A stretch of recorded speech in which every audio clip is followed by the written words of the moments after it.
ሰላም ሰላም የትዩብ እንዴት ናችሁ?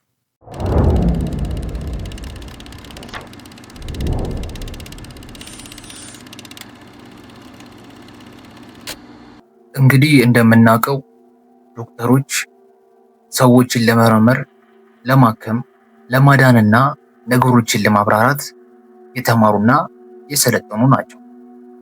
ነገር ግን በዚህ ሆስፒታል ክፍል ውስጥ የተከሰተውን ነገር ከተመለከቱ በኋላ የሕክምና ባለሙያዎቹ ላዩት ነገር ምንም አይነት ማብራሪያ እንደሌላቸው አምነዋል። እናም እናደርገዋለን ብለው ያላሰቡትን ጥሪ ማድረግ ነበረባቸው። ይህ ጉዳይ የአሞንስ እውነተኛ ታሪክ፣ ሳይንስና ዘመናዊ ምርመራ መመለስ ያቃተው ሃይማኖትም ጉዳዩ ላይ የገባበት አጋጣሚ።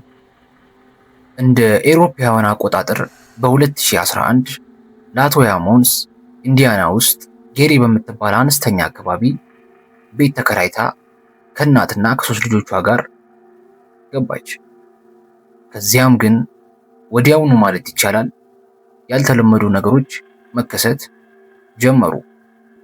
ለምሳሌ ያህል ጥቁር ዝንቦች ቤት ውስጥ ማንዛበብ ጀመሩ። ባዶ ክፍል ውስጥ እንኳን የእግር ኮቴዎች ይሰሙ ነበር። ቤት ውስጥም ደረጃ ላይ ምናምን የተለያዩ ጥላዎችን ማየት ጀመረች። መጀመሪያ ላይ ላቶያ ከጭንቀት የተነሳ ጭንቅላቷ የፈጠረው ነገር መስሏት ነበር። ነገር ግን የገዛ ልጆቿ እንኳን እሷ ላይ መለዋወጥ ጀመሩ። ማለትም ቁጡና ኃይለኛ መሆን ጀመሩ። አንዳንዴም የራሳቸው ባልሆነ ድምፅ መናገር ጀመሩ። ልጆቹም እንደተናገሩት ከሆነ በተደጋጋሚ ጨለማ የሆነ አካል ማለትም ማንነቱ ማይታወቅ አካል ከራሳቸው ውስጥ ማየታቸውን ተናገሩ። ቤተሰቡን ይበልጥ ያስደነገጠው ነገር ግን ልጆቹ የተለያየ ቦታ ሆነው እንኳን ተመሳሳይ ነገሮችን ማየታቸውን መናገራቸው ነበር። ልጆቹ አስተማሪዎቻቸውንና ዶክተሮቻቸውን ጭምር ማስደንገጥ ጀመሩ። ለምሳሌ አንዱ ልጅ መጮህና ማጓራት፣ አይኖቹን ማሽከርከርና ድምፁን አፍሮ የራሱ ያልሆነ ድምፆችን እያወጣ ይናገር ነበር። ሌላኛው ደግሞ በተደጋጋሚ በግድግዳ ላይ ወደ ኋላ ይመላለስና ተገልብጦም በእግሩ ይቆም ነበር።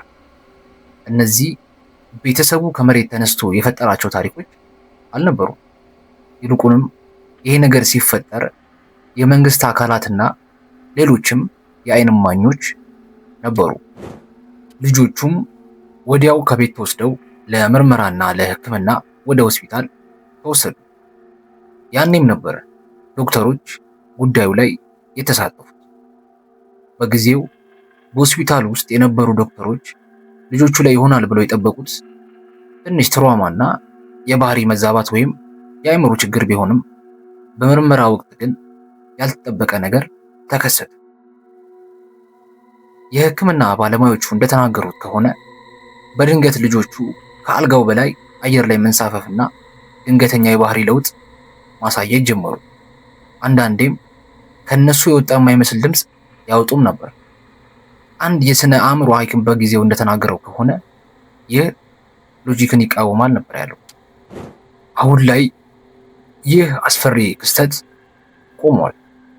የነበሩበትም ቤት በጊዜው ታሽጎ የነበረ ቢሆንም በዚህ ሰዓት ግን ቤቱ ከናካቴው ሙሉ በሙሉ ፈርሷል። እንግዲህ እዚህ ጉዳይ ላይ ምንም አይነት የመጨረሻ ማብራሪያ ወይም አሳማኝ ምክንያት መገኘት እስካሁን ድረስ አልተቻለም። ቄሱም ሆነ ዶክተሮቹ ከዛ በኋላ ዳግመኛ በይፋ ስለ ጉዳዩ አልተናገሩም።